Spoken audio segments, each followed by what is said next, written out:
নমস্কার, আমি জয় শ্রীরামের ছবি নাক দিয়ে ড্রয়িং করার চেষ্টা করলাম। এক ভক্ত প্রতিদিন জয় শ্রীরাম জপ করত। কেউ প্রশংসা করত, কেউ উপহাস করত, কিন্তু তার বিশ্বাস অটল ছিল।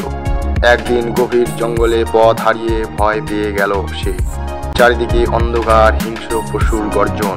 প্রাণ ভয়ে চোখ বন্ধ করে হৃদয় থেকে ডাকলো জয় শ্রীরাম। হঠাৎ ঝোপের আড়াল থেকে এক উজ্জ্বল আভা দেখা গেল।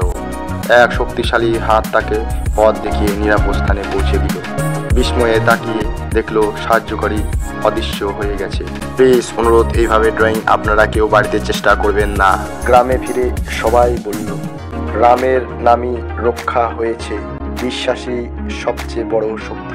আমার এইভাবে ড্রয়িং আপনাদের যদি ভালো লাগে প্লিজ লাইক, শেয়ার, কমেন্ট করবেন। আরও নতুন নতুন ভিডিও পেতে ফলো এবং সাবস্ক্রাইব করুন। ভালো থাকুন, সুস্থ থাকুন, নমস্কার।